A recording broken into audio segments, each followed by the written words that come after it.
आएंगे, लेकिन सपनों को अगर पहले गोल में कन्वर्ट करना है तो सपनों को पूछना पड़ेगा कि मुझे ये सपने पूरा क्यों करना है। तो आपके पास 4 से 5 बढ़िया कारण होना पड़ेगा, और वो कारण ही है जिसकी वजह से आप उस गोल को बनाएंगे। फिर उस गोल को बनाने के बाद उस गोल को पहुंचने के लिए क्या क्या सामर्थ्य डेवलप करना पड़ेगा, क्या क्या कौशल्य डेवलप करना पड़ेगा, कौन सी स्किल डेवलप करनी पड़ेगी। अब गोल तो है मेरा कि मैं वहां पर पहुंचूं डायमंड, लेकिन उस डायमंड तक पहुंचने के लिए मुझ में सेल्स की कलाकारी होनी चाहिए। यस और नो?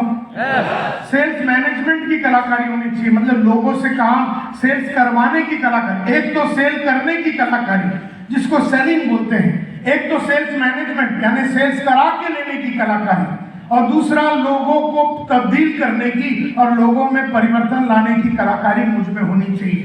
तो जगन्नाथ जी अगर अपने लक्ष्य तक पहुंचना चाहते हैं तो जगन्नाथ जी के पास सेल्स की एबिलिटी होनी चाहिए, जगन्नाथ जी के पास सेल्स मैनेजमेंट की एबिलिटी होनी चाहिए, जगन्नाथ जी के पास सेल्स लीडरशिप की एबिलिटी होनी चाहिए, अच्छी बोलने की कलाकारी होनी चाहिए, अच्छी समझ होनी चाहिए कम्युनिकेशन के ऊपर। ये सारे चीजें उनको और आपको और जो भी इंसान अपने गोल को पहुंचना चाहता है उसे ये सारे कलाकारियां डेवलप करनी पड़ेगी।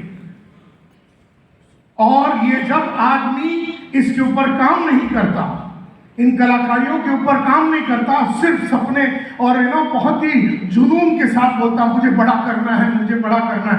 मुझे बड़ा करने के लिए मुझ में बहुत सारे सामर्थ्य भरने पड़ेंगे, मुझ में बहुत सारी एबिलिटी बढ़ने पड़ेगी, मेरे को बहुत सारी कैपेबिलिटी बिल्ड करनी पड़ेगी, हम में बहुत सारे गुण बिल्ड करने पड़ेंगे।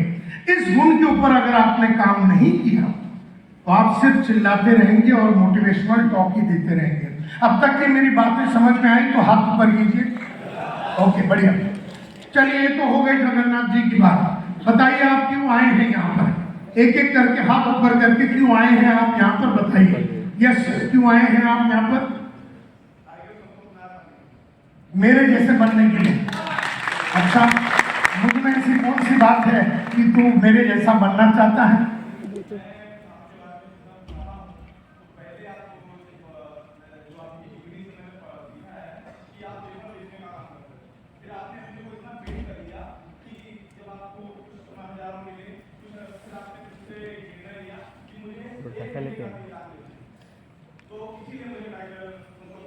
करेक्ट है। माय डियर फ्रेंड, मैंने अपनी करियर शुरू की थी आज से कई साल पहले, करीबन 40 साल पहले। घर घर में जाके मैं अखबार डालता था, और सुबह के टाइम पे मैं कॉलेज में जाता था, दोपहर को मैं अकाउंटेंट की नौकरी करता था, रात को ट्यूशन लेता था।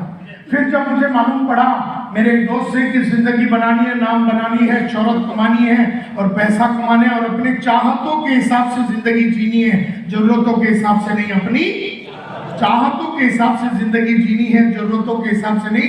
तो उसने कहा था सेल्स में आ जा। और सेल्स में आने के बाद यस, पहले महीने में मेरा मतलब पगार था 500 रुपया। जब मैं 500 रुपये महीने का कमाता था तब मैंने लक्ष्य रखा कि मुझे 5000 रुपया कमाना है। भागा भागा भागा, मैंने अपने कपड़े बदले, अपनी सोच बदला, बोली बदली और 5000 रुपये महीने का कमाता। जब मैं 5000 रुपये महीने का कमाता था तब मैंने लक्ष्य रखा कि मुझे 50,000 रुपये महीने का कमाना है। मैंने अपनी कम्युनिकेशन बदला, मेरी बोलने की कलाकारी बदली, मैंने अपनी चाल ढाल सब बदला, मेरी अंडरस्टैंडिंग बदली। सेल्स के बारे में कहीं मैंने किताब पढ़ी, 400 किताबें सेल्स के ऊपर मैंने पढ़ाई की और 1250 वीडियोस मैंने खरीदे। 1250 वीडियो, 400 किताबें पढ़ने के बाद मेरा रेशियो था, पहले मैं 40-30 जन के पास जाता था तो एक को भेजता था। मैंने जैसे जैसी पढ़ाई की 10 के पास जाता था, एक को भेजता था, फिर 3 के पास जाता था, एक को भेजता था, फिर 1 के पास जाता था और 1 भेजता था। इस तरह से मैं महीने का 50,000 रुपया कमाता था। तब मैंने लक्ष्य रखा कि अब 50,000 नहीं, अब महीने का 5 लाख रुपया कमाना है। तब मैंने अपनी पूरी सेल्स के बारे में, सेल्स मैनेजमेंट के बारे में बहुत सारी पढ़ाई की, बहुत सारी ट्रेनिंग प्रोग्राम की और अपना इस बदन के ऊपर पिछले 40 साल में 1,64,00,000 रुपया लगाया। इस बदन के ऊपर, इस आदमी के ऊपर 1,64,00,000 रुपया का इन्वेस्टमेंट किया। इस 1,64,00,000 में मैंने कई ऐसे प्रोग्राम्स किए, बोलने की कलाकारी, सेल्स की कलाकारी, लीडरशिप की कलाकारी, टीम बिल्डिंग की कलाकारी, ये सारी कलाकारियां मैंने डेवलप की। तो मैं 5 लाख रुपए महीने का कमाता था। जब मैं 5 लाख रुपए महीने का कमाता था तब मैंने लक्ष्य रखा कि मुझे अभी 5 लाख दिन का चाहिए। जब मैं दिन का कमाता था तब मैंने लक्ष्य रखा कि मुझे 5 लाख रुपए घंटे का चाहिए। तो इस तरह से जैसे जैसे मैंने लक्ष्य रखा उसके हिसाब से मैंने अपनी काबिलियत को बढ़ाई। काबिलियत और लक्ष्य में समानता होनी चाहिए। आपका लक्ष्य है कि आप मर्सिडीज लेना चाहते हैं, लेकिन आपकी औकात अगर मारुति 800 की है और आपने उस औकात को बढ़ाया नहीं तो आप मर्सिडीज नहीं ले सकते, आप मारुति 800 में ही रहेंगे। Are you with me? तो आपकी सपने जितने बड़े होंगे उतनी आपकी काबिलियत बड़ी होनी चाहिए, और काबिलियत के ऊपर काम करना पड़ता है। काबिलियत आप डेवलप नहीं होती, उसके ऊपर भयंकर काम करना पड़ता है। दिन में मिनिमम 2 घंटे 2 घंटे मिनिमम आपको रोज अपने ऊपर काम करना पड़ेगा, आपकी काबिलियत के ऊपर। मतलब अगर विराट कोहली, एक होता है ना, एक होता है प्रोफेशनल, आपको प्रोफेशनल, एक होता प्रोफेशनल नेटवर्कर और एक होता गली का नेटवर्कर। एक होता प्रोफेशनल क्रिकेटर और एक होता गली का क्रिकेटर।